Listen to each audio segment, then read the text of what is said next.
सच्चाई सच छुपने नहीं देंगे। इतिहास अपने आप को हमेशा दोहराता है। मैं इस समय खड़ा हूँ एक ऐतिहासिक स्थल है, इसलिए मैं ऐतिहासिक स्थल कह रहा हूँ कि भारत के संविधान निर्माता बाबा साहब अम्बेडकर की प्रतिमा सामने लगी है, आप देखेंगे, और उन्हीं के नाम से इस ग्राउंड को जाना जाता है। लेकिन ये जगह जो है वो खोड़ी गांव है, जहां साहब इस समय लोग, ज़रा सा एक दृश्य दिखाएंगे, लगातार किस तरह से ये लोगों ने अपना आशियाना बनाया है ये बरसात से बचने के लिए। जो पन्नी टंगी हुई दिख रही है, सामान भी आपको दिख रहा होगा। संविधान के निर्माता सामने हैं और भारत के नागरिक भी उनके सामने हैं, चरणों में बैठे हैं कि साहब संविधान आपने जो बनाया था तो हमारे लिए बहुत सारी व्यवस्थाएं आपने की थी, लेकिन क्या आज शासन सत्ता पर बैठे लोग उस संविधान पर 100% अमल नहीं कर रहे हैं? यही कारण है कि लोग कलेजे पीट रहे हैं, छाती पीट रहे हैं, चिल्ला रहे हैं, कोई सुनने वाला नहीं है। इस खुले आसमान में आप देखेंगे तो आपका कलेजा दहल जाएगा। लोग इस तरह से जैसे अपने ही देश में खाना बदोश हो, और इस तरह से घूम रहा है। सामानों को किस तरह से मलबे में तलाशा जा रहा है, वो सारे दृश्य आपको मैं दिखाऊंगा। लेकिन कुछ पुराने लोग हैं, ज़रा इनसे बात भी करूं। ये सरकार का जो आरोप लगा कि अवैध कॉलोनियां हैं और अवैध कब्ज़े हैं, तो क्या 30-35 सालों तक अवैध कब्जा करके कोई अगर रह रहा है तो इतने सालों तक सरकार चुप रही? लोग मकान बनाते रहे, ईंट जोड़ते रहे, कंक्रीट लगाते रहे, कई बहुमंजिली इमारत बन गई थी, 3-3, 2-2 मंजिल की इमारतें तो कई यहाँ पर मिलते हैं, कई धार्मिक स्थल भी बनाए गए, लेकिन आज सबको ज़मींदोज़ कर दिया गया है। कब से आप यहाँ रहते हैं? मैं यहाँ 93 से रह रहा हूँ। 93 से? हाँ जी, हाँ जी। और वैसे ये गांव की जो, लेकिन यहाँ तो लोग जो है ना 70 साल से रह रहे हैं। 98 के तो यहाँ लोगों के राशन कार्ड बन चुके थे, सन 50 के यहाँ रह रहे हैं। सन 50 के रह रहे हैं जबकि अंग्रेजी शासन था। देश को सही आज़ादी तो 26 जनवरी 1950 के बाद संविधान लागू हुआ था। और जब यहाँ थे तो पंजाब की ज़मीन थी, पंजाब की ज़मीन पे आके बसे, और जब से लेके हरियाणा बना तो 66 में बना। इन्होंने ना तो 66 में खाली करवाया, और जो 66 में भी खाली नहीं करवाया, उसके बाद इनका जो ना फैज़ाबाद में एक ये जो बनाए, इनका जो नगर निगम बनाए, ये 90 में बना ना, 90 में खाली कराया। फिर 92 में इन्होंने कुछ क्रैशरों की ज़मीन खाली कराई, उस टाइम भी हमसे कुछ नहीं कहा।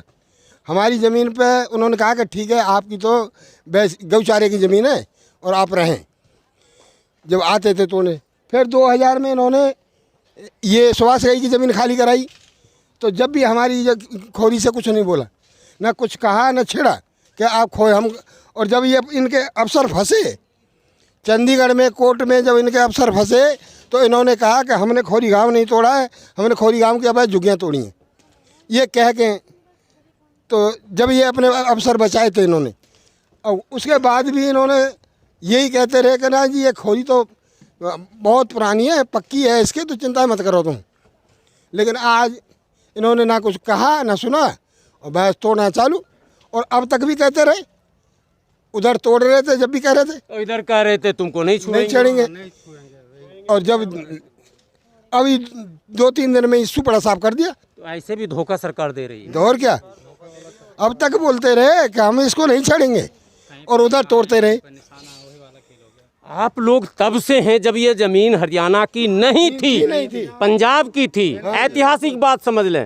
फिर हरियाणा बना, फिर हरियाणा की शहरें आबाद हुई, फिर फरीदाबाद 90 में नगर निगम बना, नगर निगम का चुनाव वगैरह शुरू हुआ। अच्छा, आप लोग जब नगर ये कहते हैं कि वन विभाग की ज़मीन है, वन विभाग 91 में बना, 91 में इन्होंने 91 में इन्होंने उसको दी वन विभाग को।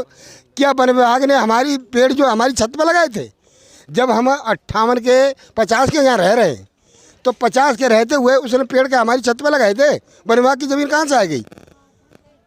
तो गरीब बसे तो वन विभाग। ज़रा सा कैमरामैन से कहूँगा एक बार मुड़ें, सीधा दिखाएं यहाँ से। ये जो बिल्डिंग दिख रही है, ये बड़ी इमारत जो दिख रही है, यहाँ से 100-200 मीटर के करीब है। मैं समझता हूँ 5 मिनट का भी वॉकिंग डिस्टेंस नहीं होगा। तो ये बिल्डिंग कहाँ है?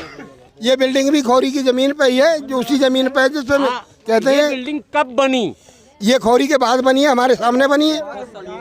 कितने वर्षों हुई? ये मेरे ख्याल में 96 से लगा स्टार्टिंग हुई थी इसकी। खोरीगाम का शमशान घाट था, ये बनी है यहाँ।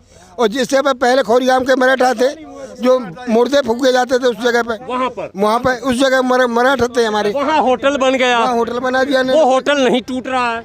और हमारी खोरी तोड़ दी है, जबकि हमारे मराठा थे वहाँ पे। तोड़ने से पहले या तोड़ने के बाद सरकार की तरफ से ये कहा गया कि उसके विकल्प की जगह पे कुछ आपको देंगे, हम कहाँ देंगे, क्या देंगे? अभी तक कुछ नहीं है जी। अब अभी तक कोई ना कोई सुविधा है और न कोई बताया गया है कि कहाँ पहुँचाएंगे, क्या करेंगे इनके साथ। ऐसे खुले आसमान बस सीधे कह रहे हैं कि जो है जल्दी से 48 घंटा में खाली कर दो, नहीं तो जाएंगे? कोई भी तुम्हारे साथ अत्याचार किया जाएगा। चाहे लाठी प्रशासन करे या कुछ भी करे, जो भी करेंगे, नहीं तो 48 घंटा के अंदर खाली कर जाओ यहाँ से।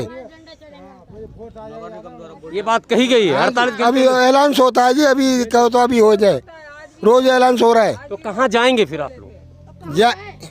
कहाँ जाएं जी, जाने को तो कहीं नहीं, तम्बू डाल के पड़े, कहाँ जाएं। और जब इनका कोई प्रशासन को तंगी करेगा, जब देखेंगे कुछ क्या करें। प्रशासन के बड़े पदाधिकारियों से आप लोग नहीं पूछते हैं सर हम कहाँ जाएं? वो तो कहते हैं कहीं भी जाओ, सरकारी जमीन है, कैसे में थोड़ी रहोगे, खत्म करो। और क्या। कोई कुछ ये भी नहीं बता रहे कहीं रहने का ठिकाना है या नहीं है, क्या है, कुछ नहीं है, आज तक कोई बताया ही नहीं। आप लोग यहाँ पर इतने वर्षों से रहे, तो जो आईडी लोग कहते हैं, पहचान पत्र, आधार कार्ड, जन्म पत्र, ये बच्चों का कागज पत्र जो भी होता है, वो किस एड्रेस से? ये खोरी गांव के नाम से, खोरी गांव के नाम से सब कुछ, बैंक खाते, आधार कार्ड, पहचान पत्र, राशन कार्ड, डोमिसाइल, सब कुछ लोगों के हैं, सारी चीजें। हाँ जी। बाबा साहब की प्रतिमा कब स्थापित हुई? ये बाबा साहब की प्रतिमा हमने जो है ना 98 में करी थी। 98? नहीं 95 में, 95 देखो 95 उसमें वो पड़ा हुआ, यानी 35 वर्ष पहले। 35 वर्ष मैं पहले गया था देखने, बोर्ड उसमें वो डेट नहीं लिखा हुआ। स्कूल यहाँ पर एक छोटा सा दिख रहा है, सरकारी, बाद डेट कब का पड़ है? रहा है, डेट है, अच्छा, बाद मैं डेट उसको पड़ रही। देखूंगा। ये स्कूल कब से है? स्कूल तो स्टार्टिंग में ही बनवाया था, सूबेदार सुमन सबसे पहली बार प्रथम मेयर बने थे फरीदाबाद के। अच्छा, जब ही सबसे पहली बार उन्होंने स्कूल बनवाया और सरकारी टीचर लगाए यहाँ पे। और मैं जब आ रहा था इधर तो सड़कें पक्की दिख रही कुछ दूर तक। 2-3 बार हो चुकी है जी। हाँ, किसने बनाया? सबसे पहली बार ये महेंद्र प्रताप ने, सूबेदार सुमन ने, इन्होंने ईंट की खरंजा लगाया। ठीक। उसके बाद में ये अवतार सिंह ने इस पर सीमेंट टाइट कराया। और अब की बार जो है अभी इसी साल में किशनपाल जी ने, जो बीजेपी के जाट सांसद हैं, उन्होंने कराया है। उनका नाम पे वहाँ पे बोर्ड लगा हुआ है कि ये बचा है कि बुलडोजर हाँ बोर्ड है, अभी वहाँ पे होगा, लास्ट में होगा। चलिए मैं देखता हूँ उस बोर्ड को भी। नगर निगम ने काम किया, विधायक जी ने काम किया, सांसद महोदय ने भी काम किया, यानी सरकार का फंड लग रहा था। सामाजिक संरचना यह है कि भारत के संविधान निर्माता बाबा साहब अम्बेडकर की प्रतिमा सामने है, जो आप देख रहे हैं। 1995 मतलब 35-36 साल पहले स्थापना हुई। ये नहीं एक चौपाल था बच्चे के खेलने, धूपने, रुकने, शादी ब्याह में उसका प्रयोग इस्तेमाल किया जाता, अक्सर यही होता है। साहब इतना कुछ होने के बाद पूरा इतिहास इन्होंने आपके सामने रखा। क्या नाम है आपका? मेरा नाम पूरन सिंह है जी। और मीटर भी यहाँ जो है ना, मेरे ख्याल में पहले भी लगे थे, 2000 से पहले लगे थे वो मीटर जो है, और 2007 में तो अब लगे हैं दोबारा आते। इससे पहले लगे थे फिर से, उससे पहले तो कम से कम 18-20 साल पहले लगे थे। तो बिल उल जो है वो उसका कॉपी उपी है? हाँ, कॉपी वॉपी सब कुछ है जी, बिल है।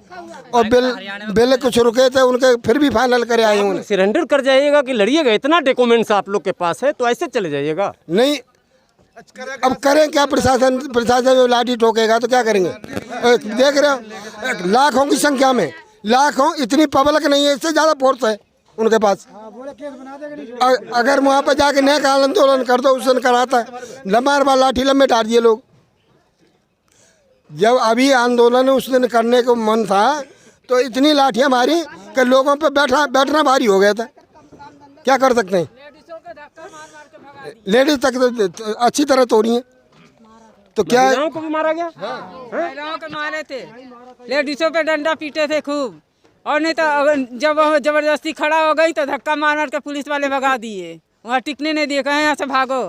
महिलाओं पे भी लाठी चली? हाँ, लाठी चली। लेडीज की तो पता नहीं, उसका कलाई टूट गई इस पे। हाँ, कलाई भी फ्रैक्चर हो गई है। और क्या, न बूढ़ा न बच्चा न महिलाएं, बड़ा विचित्र दृश्य खोरी गांव में है। और एक दो घर नहीं है साहब, एक दो घर होता तो ये मुद्दा भी नहीं बनता। 10-20 झुग्गियाँ तो टूटते हम लोगों ने कई बार देखी हैं, कवर भी किया है। लेकिन आश्चर्य है कि पहले की सरकारों में झुग्गियाँ टूटती थी तो जे कॉलोनियाँ मिलती थी। कई जगह दिल्ली में वो कॉलोनियाँ आज भी दिख रही हैं, लेकिन यहाँ कई हजार मकान, मैं बता नहीं सकता हूँ कितने हजार मकान हैं यहाँ। बहुत मकान है। आप एक मिनट, मैं इनसे पूछूं, बड़े तजुर्बेकार हैं, कितने टोटल आबादी होंगे इसमें? नहीं, आबादी तो होगी कम से कम 20,000 की। अच्छा, 20,000 घर या लोग? घर की। अच्छा, और ये केवल बता रहे हैं कि 10,000 घर हैं। अच्छा, कहते ये 10,000 घर तोड़ दो। अरे 10,000 घर तोड़ के नहीं रुक जाते, फिर हमारी पुरानी खोरी और ये जो नए पुराने ये तो बच जाते। लेकिन ये तो अब सब सुपड़ा साफ कर रहे हैं।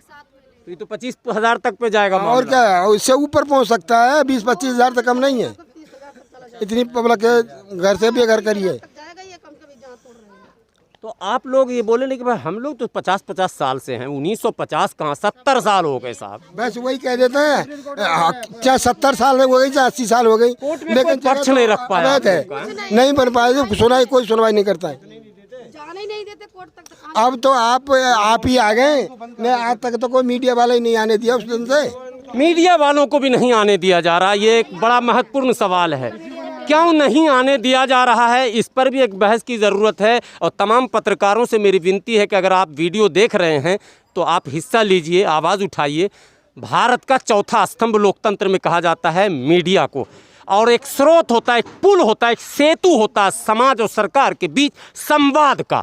क्या मीडिया के साथ भी ये हरकत सुनने में आया? कथित तौर पर मीडिया कर्मियों के कैमरे भी तोड़े गए हैं यहाँ, ये भी सुनने में बात आई है। मैंने देखा नहीं है, लेकिन लोगों ने कहा कि यहाँ कैमरे भी तोड़े गए हैं और ये ऐलान है कि मीडिया कर्मी यहाँ नहीं आ सकते हैं। क्या साहब, कौन सा अमानवीय दृश्य है जिसको आप छुपाना चाहते हैं दुनिया की नज़रों से, और मीडिया को आप रोककर क्या संविधान का पालन कर रहे हैं या चौथे स्तंभ को कमज़ोर कर रहे हैं? ये भी एक सवाल है। पत्रकारों को इसके प्रति सजग होने की आवश्यकता है।